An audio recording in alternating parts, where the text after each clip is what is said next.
Strange in the Multiverse of Madness is the what number entry into the MCU? I don't know. I lost count after Endgame. So I guess if Endgame is the 23rd, that makes Black Widow the 24th installment, and then yeah, see, I'm already lost. Regardless, Doctor Strange in the Multiverse of Madness is the newest installment in the Marvel Cinematic Universe. It is directed by Sam Rammy. Doctor Strange, with the help of mystical allies, both old and new, traverses the mind-bending and dangerous alternate realities of the multiverse to confront a mysterious new adversary. Of course, this movie is highly anticipated for a lot of people. A lot of people have high expectations for this movie. This is going to be a spoiler-free review. I will have 2 spoiler reviews coming very soon, a solo one and a discussion-based spoiler review as well at some point next week. The solo one some point this weekend. So stay tuned for those very soon to get more in-depth details about the actual plot of the movie itself and things I can elaborate more on because I gotta be vague in this movie. And by the way, people have accused me of this in the past. I might say some trigger words like cameos. Seriously, guys, that is not a spoiler. If I say cameos, I'm not telling you who's in the movie. I'm just saying how many cameos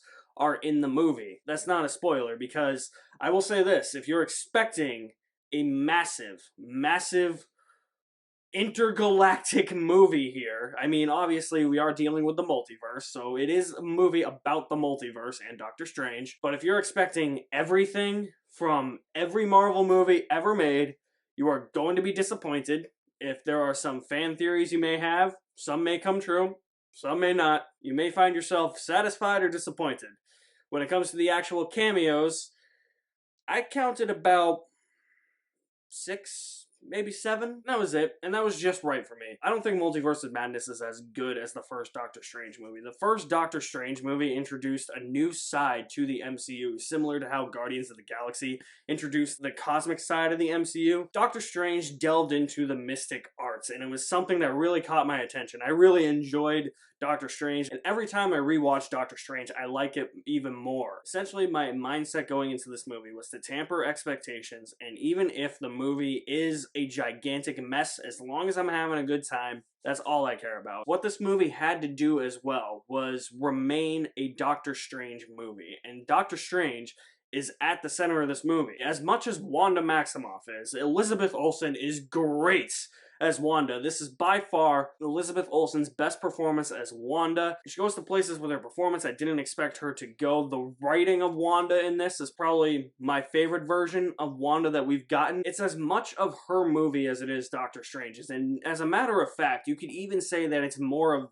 Wanda's movie than it is Doctor Strange, because there are a lot of scenes where Doctor Strange is absent, and Wanda is at the forefront. When you have Wanda co-starring in a movie like Doctor Strange, I would expect the co-star to have a lot of screen time as well. The focus had to be on Doctor Strange and Wanda, and the movie pulled that off. And what this movie is essentially is it's a Sam Rammy movie first, MCU movie second. The first half of the movie does feel like it is just going through the motions, you know, and it doesn't really feel like it knows exactly where it's going. And that could be because the story is just so simple and it was trying to take its time to expand out into bigger aspirations that this movie has. But seriously, within the first 20 minutes, when you're sitting there and you actually learn what someone's goal is and what the plot actually is, you kind of just sit there and be like, really? That's all they got? Later in the movie, you're like, oh,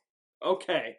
Now I see where this was going. First half really did take its time to get going and find its footing, and in ways was a bit of a mess, just trying to figure out how to put those puzzle pieces into place to try and propel this plot into the interdimensional kaleidoscopic adventure that we all wanted to see from this movie. The second half completely delivers, and that's where it essentially becomes a Sam Rammy movie. I'm not saying that Sam Rammy's imprint on this movie was absent from the first half. Sam Rammy still sprinkles his style throughout the first half of this movie.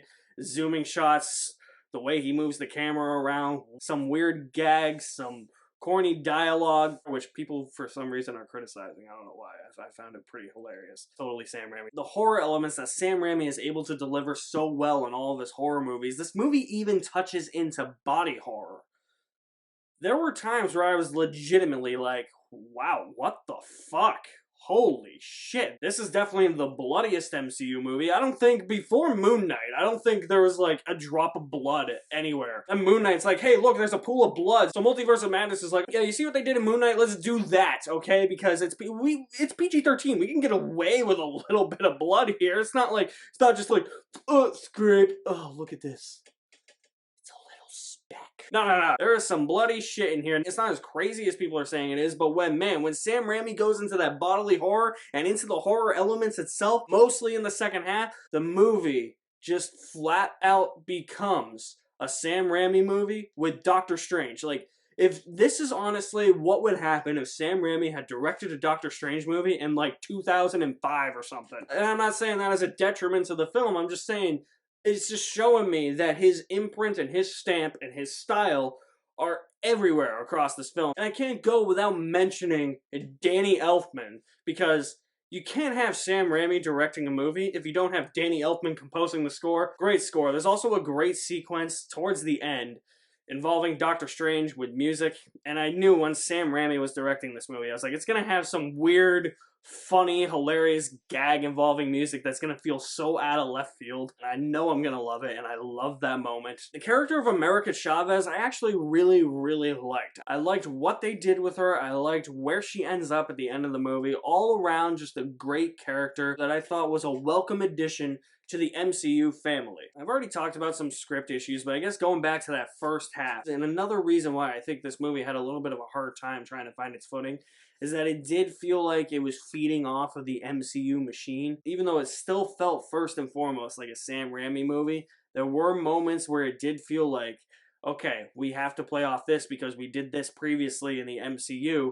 Now we have to bridge those gaps to this part of the movie, and we have to bridge some other gaps to this part of the movie. Sam Rammy, you have to do that, and we'll let you incorporate your style. And then the second half, you can just go bonkers and go wild. So it's not as multi-dimensional as I expected.